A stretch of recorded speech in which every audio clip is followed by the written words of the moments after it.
Guys, it has legit been an absolute while. Like, I haven't seen you guys in a long time. How you guys doing? How you guys doing? I'm doing good. How you doing? But there's some issues. I have some bad news. I have some really, really bad news for you guys. Something's going on with my car. I actually found what's going on with the car. And could have killed me. Potentially. A small bit. Tiny bit. Tiny bit. Alright, so initially, that's my dad. Right there. That's my dad. So initially we thought there was something going on because we can hear some squeaking noises coming from the car. So what we got here is, zoom in. So what we got here is the brake pads. Right inside there. So we thought something's going on, but we really thought that the shield behind it was squeaking. Either that or the suspension itself was pretty bad. I mean, it's kind of bad. I mean, it's almost time to go, but we need that to, you know, whatever. But we're suspecting that the rear brake pad is actually pretty bad. I mean, the front is okay. It's not like perfect. It's been a while. It's really been a while, but the rear one may need to be changed, and that could be for the squeaking reason. We got the car blocked up. I've been speculating that either the suspension was terrible, or the transmission mount was bad, or the transfer case mount was bad itself. So when underneath the car, I fiddled around to try to feel what is going on. There's actually a bolt that's legit like this much out of the socket itself. So that is what we're gonna have to fix at this moment, and we might have to jack up the whole car. Check out my engine. Yeah, cleaned it the other day. You know, use the same technique as I did for the truck that I did, and look how clean it is. So clean, so clean.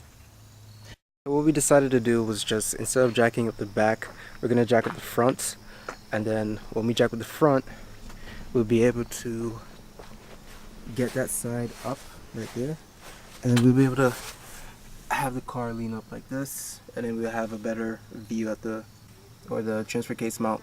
So then when we do that, it'll be good. Yeah, I think we'll be good.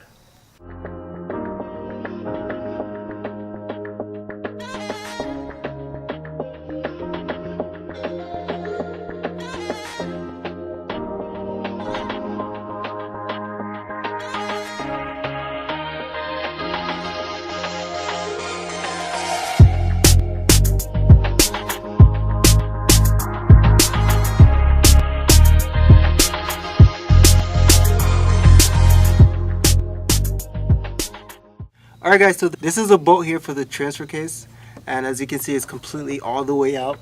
I can actually pull this whole thing out.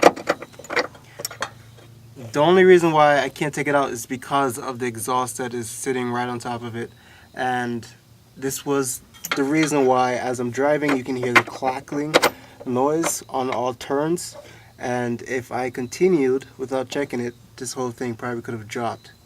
And this right here is the transfer case mount that is attached to the transmission, and hopefully I can still put this in to hand tighten it in, and if not, we're in a world of trouble right now, huh?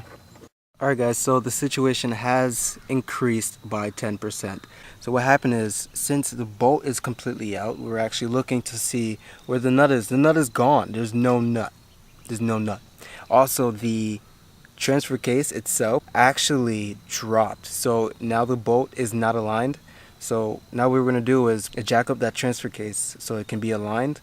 Alright guys, so you see that bolt right there? That's like right there where the light is shining on. That was the area of which the bolt came out, and the nut itself is out. So we're gonna have to find a nut that would be able to fit on there, and then we just tighten it right back up. We're also going to put a washer as well. Alright guys, so we were able to bolten back up the transfer case. The mount itself does need to be changed, but we're going to change that for another day. It's not that bad in where you need to change it now, but we're just going to change the transfer case mount another time, and potentially we might have to change the valve cover gasket way in the future. That's another topic we're going to get on. But the main issue for the transfer case was the nut came off. Found a new nut to put on there. We put a washer on there as well, and we tightened it up. Alright guys, so we actually finished the whole job. Now it's time to always test it. So that's what we're going to do right now. And hopefully it works. Because if it doesn't work, it's going to suck. But we'll see what happens. Yes, my instrument cluster still does not work. I'll get into that later.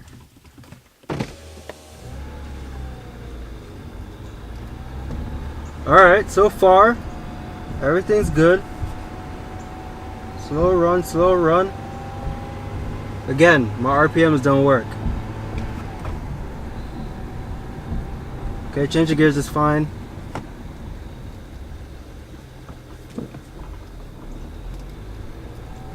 Oh yeah, it feels good. Now, turning was the main issue why I was hearing these noises, and right now I'm not hearing anything, which is perfect. And actually changing gears feel much better than it did before. I wasn't getting that transmission lash that I was getting from before. Actually, the strips actually feel much smoother than it did way before, which is perfect.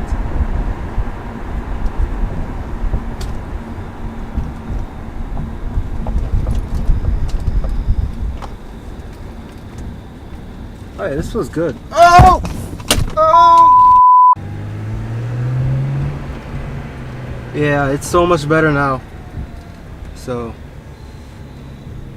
see you guys next time, people. Make sure to like, subscribe, and share to everybody. See you guys later. Oh yeah.